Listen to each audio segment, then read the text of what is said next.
গভীর রাতে ঝুম বৃষ্টির সঙ্গে বজ্রপাত, 40-50 জনের এক ডাকাত দল বড় একটি ট্রাক নিয়ে ঢুকে পড়ল একটি চিনিকলে। অস্ত্রের মুখে হাত পা বেঁধে জিম্মি করা হলো 12 জন নিরাপত্তা প্রহরীকে। এভাবেই ফিল্মি কায়দায় নাটোর চিনিকলে দুর্ধর্ষ ডাকাতির ঘটনা ঘটেছে। রাতভর অস্ত্রের মুখে কারখানার নিরাপত্তা প্রহরীদের হাত পা বেঁধে প্রায় 90 লাখ টাকা মূল্যের সরঞ্জাম ও যন্ত্রাংশ লুট করে নিয়ে গেছে ডাকাত দল। আজ রোববার রাত 1:30 থেকে ভোর পর্যন্ত এই ডাকাতির ঘটনা ঘটে। 2 পোস্ট অতিক্রম করে যাওয়ার পরে আমাকে পিছ থেকে জঙ্গল থেকে বের হয়েছে, আমাকে অ্যাটাক করে। এই 3 থেকে 4 জন হাইসা ধরছে, ধরার পর আমাকে ধরে নিয়ে যায় এক জায়গায় বেঁধে রাখছে।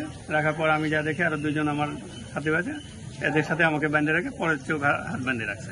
ওরা কতজন ছিল এটা তো আমার যেমন 4 জন ধরছে, কারণ এরকম হয়তো আরো কাউকে 4 জন ধরছে, এক এক করে ধরছে। তো এই জন্য আনুমানিক আমরা হিসাব করছি 30-35 জন হতে পারে।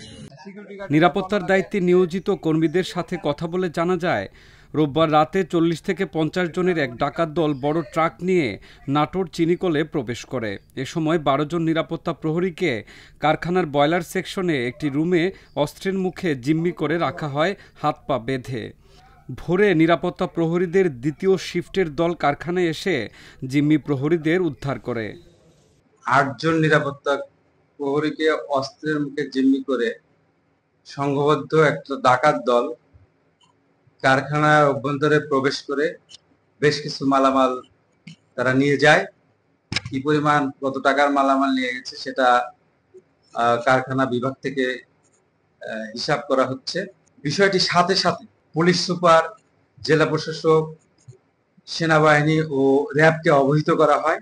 পুলিশ সুপার সহ সবাই, র্যাব এবং সেনাবাহিনী সবাই ঘটনাস্থল পরিদর্শন করে এবং প্রশাসন থেকে মিল কর্তৃপক্ষকে আশ্বস্ত করা হয়।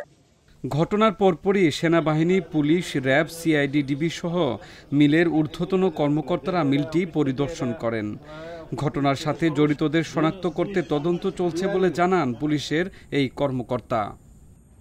সেখানে যে নৈশ প্রহরী বা নিরাপত্তা কর্মী যারা ছিলেন তাদের বেঁধে ডাকাতির ঘটনা ঘটে।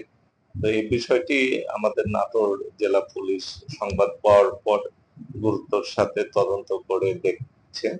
আমাদের নাটোর সদর থানার টিম সেখানে কাজ করছে।